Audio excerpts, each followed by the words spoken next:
Hi, I'm Dick Hamrick. I am a pulmonary and critical care medicine physician and am a former division chief medical officer for HCA in the Capital Division. I entered my first retirement last year, but I'm back working with HCA on the COVID response, and I'm delighted to be here. And it is my privilege this afternoon to spend a little time talking with Joe Lasky, who's the chief of pulmonary and critical care medicine at Tulane. As you all may be aware, Tulane is having an enormous spike in patients, and we thought it would be of great benefit to hear his early experiences thus far in the treatment of this disease. Joe went to medical school at Minnesota and trained at the Mayo Clinic, and subsequently went to Duke for his pulmonary and critical care medicine fellowship. Joe, what else should we know about you? No, I think that's just plenty. Thanks very much. Okay, thanks. Well, we appreciate your spending some time with us when we know that you are working day and night through the crisis. So can you just give us a sense of what's happening in New Orleans overall, and then maybe more specifically around Tulane as a hospital? Describe the hospital maybe a little bit, and then what's happening within the institution at a high level. Well, I think overall in New Orleans, we're at saturation in regard to what we can do for critical care beds and being able to care for patients that are flooding in with the coronavirus 19. Tell us a little bit about Tulane itself. Tulane is located in the inner part of the city, right downtown, so we have a large population of folks from right downtown in New Orleans. The hospital is about a 200 to 250 bed hospital, so it's a fairly small hospital down here.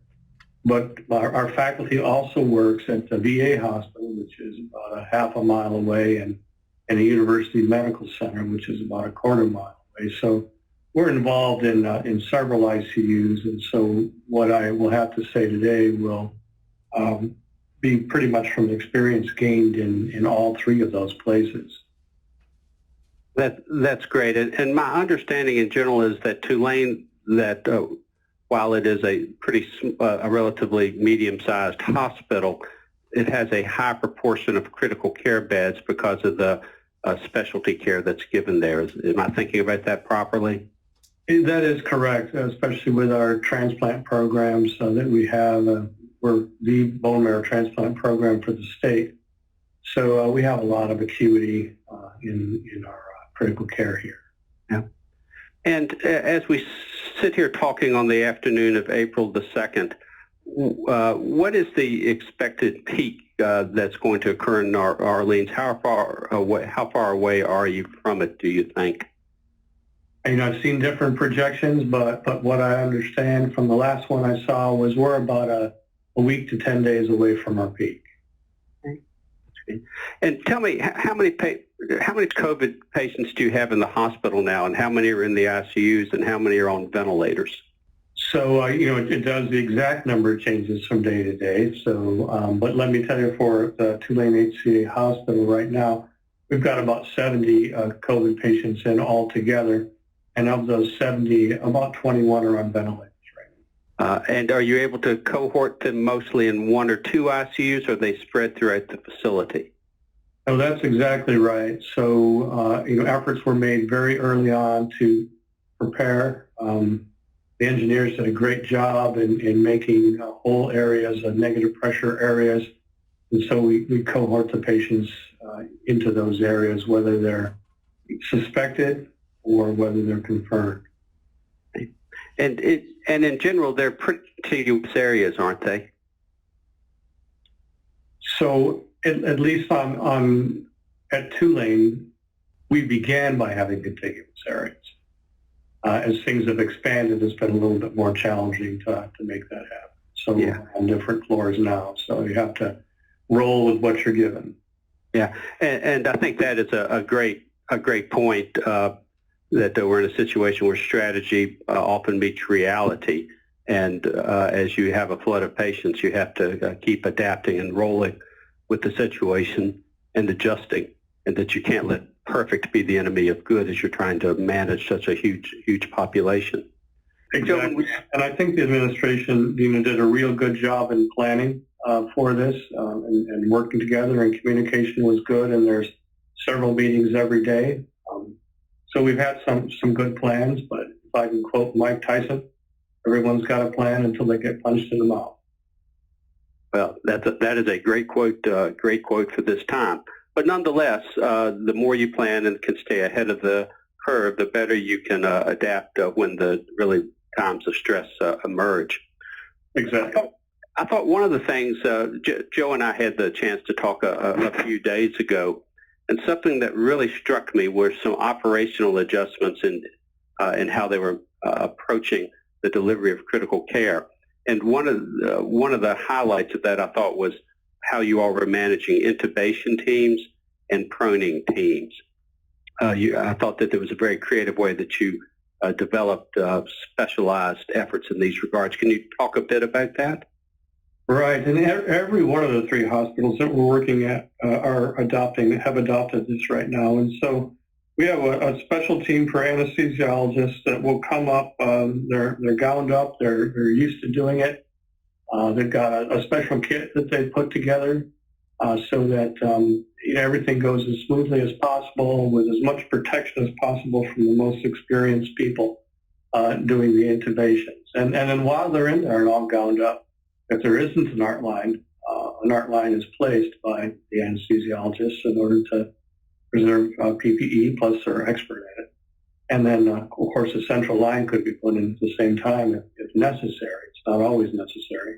In our proning teams, what we've done is anesthesia and the CRNAs, we make a list of patients that need to be proned, and then they're proned in the morning and later on in the day, ideally, it would be 16 hours, would be flipped back over again.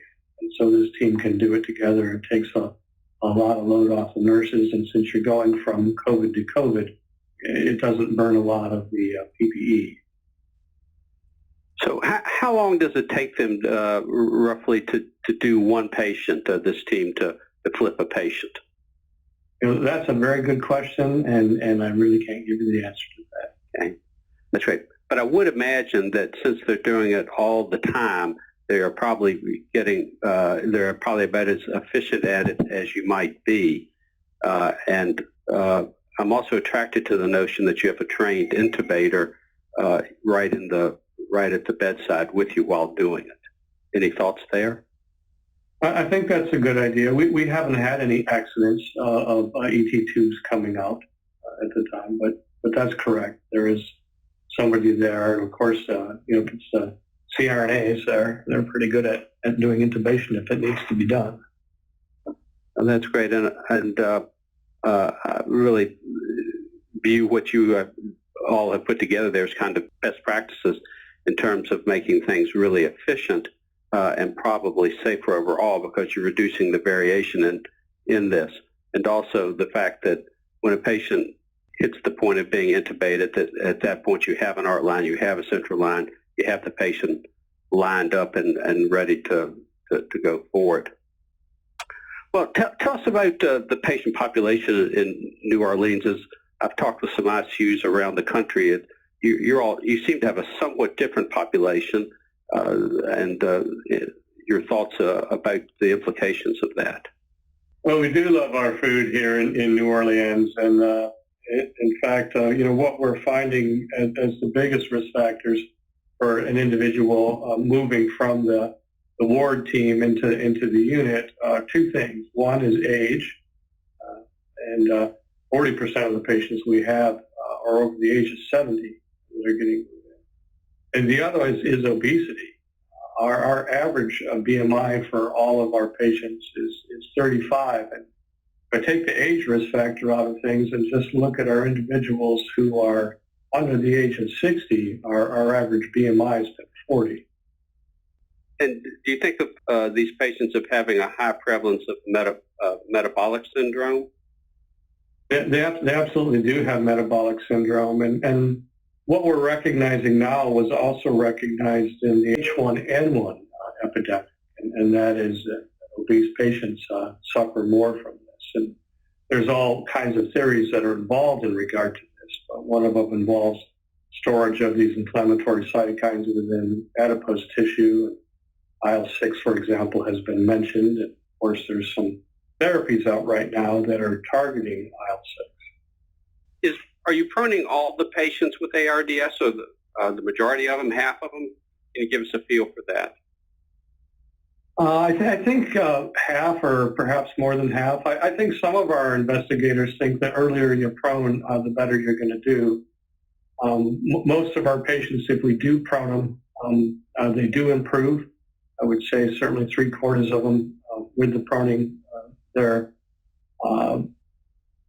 PF ratio improves, or AA gradient improves. How long to do the proning, it's not clear. In many regards, we're trying to follow the recommendations from the PROCEVA trial that was published about 7 years ago, I think, in the New England Journal of Medicine. There they prone patients for 28 days in that trial, but we haven't done that yet in our hospital. Are patients able to get off the ventilator? Are you having some success?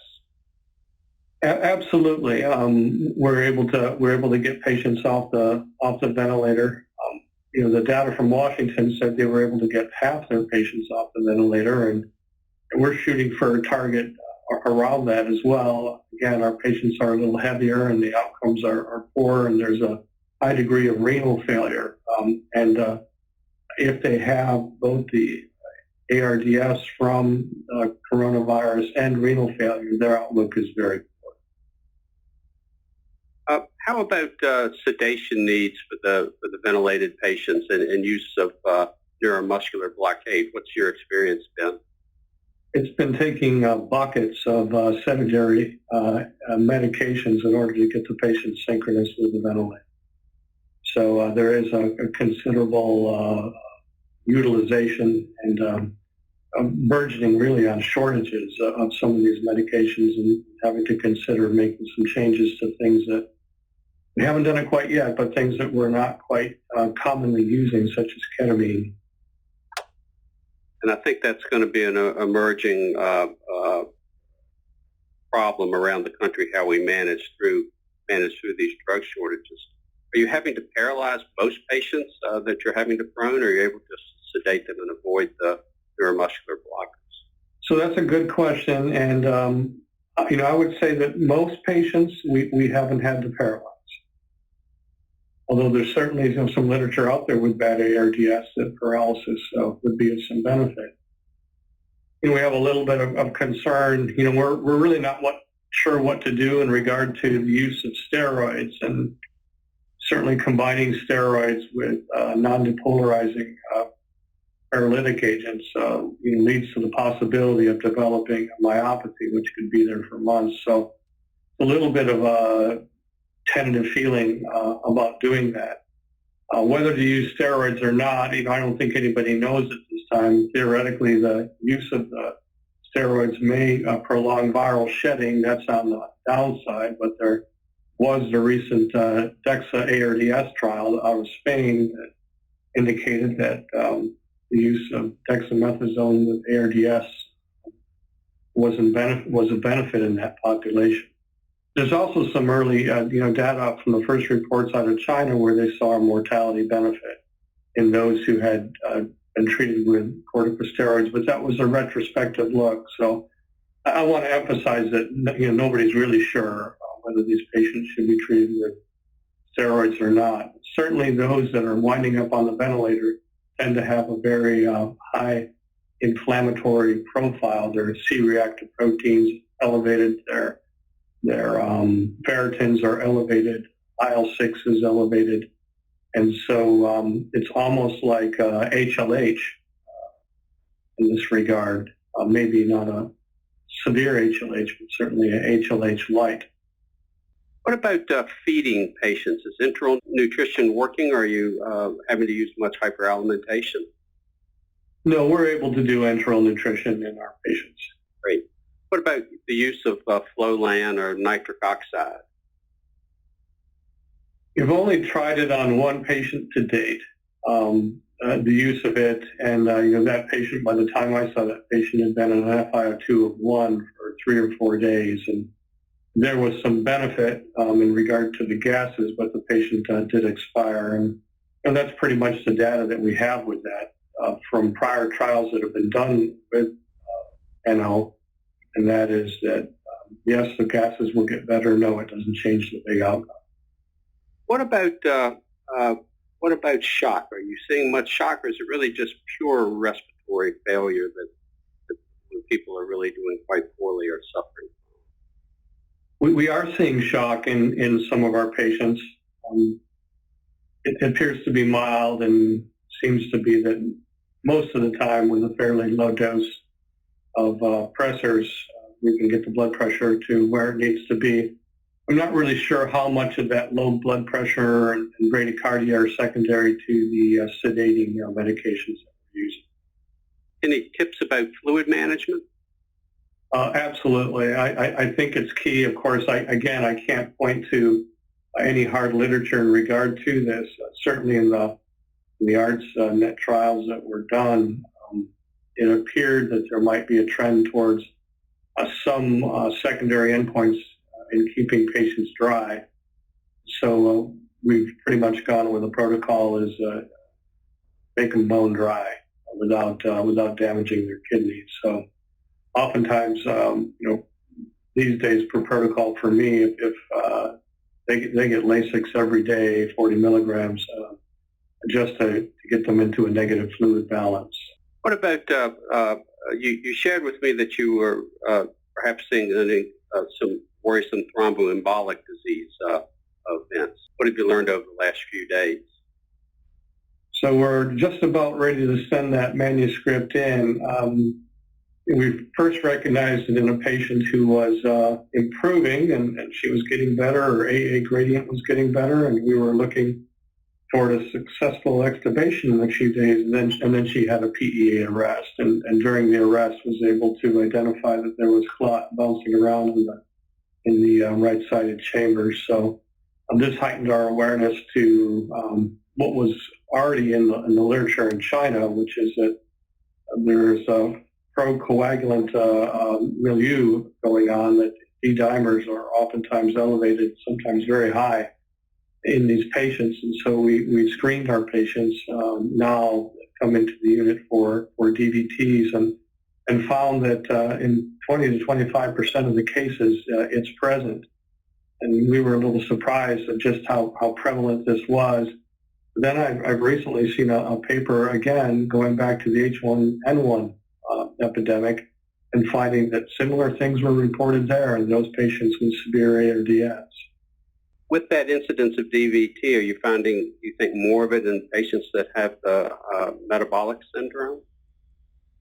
So, every one of our patients has got metabolic syndrome, so or 95% of them, so I'm not really able to sort out. Our N isn't large enough to look for additional risk factors. They've already got two of Virchow's triad. They're pro-hypercoagulable, and they're not moving around, have stasis. Any particular tricks to diabetes management? Nothing in particular, no. Well, boy, we've covered a lot of topics, and you're certainly now one of the United States experts on treating COVID-19 patients in the intensive care unit, and we are certainly all learning how to do this together. And your experience is it's really great that you'll share it with others that are going to listen to this podcast as they get ready to plan through their surge that's coming forward. Is there anything else you think that's important to highlight, or maybe the biggest research opportunities you see? I think in management there are a few things that I've jotted down on the list that we didn't recover, and one of them is that the respiratory decline can be precipitous. The patient can be on the ward on 2 liters of nasal cannula and 12 hours later progress through non-rebreather mask to requiring intubation. And the other thing is that sometimes patients are having an improvement, and you're excited and you think you're going to extubate them the next day, and then things take a turn for the worse in regard to their AA gradient. In addition to that, I might add that in some patients, it might be 1 in 7, the pulse ox saturation is reading 10 points higher than the saturation on the blood gas. And that's been a little bit of a puzzler as to why that happens. It's certainly in a minority of patients, but it makes it hard to use the pulse oximeter to assess what their saturation is in the blood. So that's something that is a bit of a surprise that I can't explain right now. I did see one recent article that said something about the virus affecting the porphyrin ring, the beta chain. Two different things, beta chain and porphyrin ring, I know. I can't explain it, but it is something to be aware of, that it can happen, and it's being observed in several other parts of the country where I talk to my colleagues. I think we highlighted that it's really challenging to have a successful outcome in those that have developed renal failure. Well, this has been incredibly helpful, and I appreciate your thoughtful analysis and advice that we might have going forward. I guess as we close out, what I'm really heartened to hear is that just look at the news. It's that there's little hope that if you end up in the ICU here, and what I'm hearing from you, and a substantial number of patients do survive, can survive this terrible illness. That certainly is inspiring for all of us to hear. I want to thank you so much for your time today and continued efforts on behalf of all of us and of all of our patients. Thanks so much. Thank you for the invitation to help out.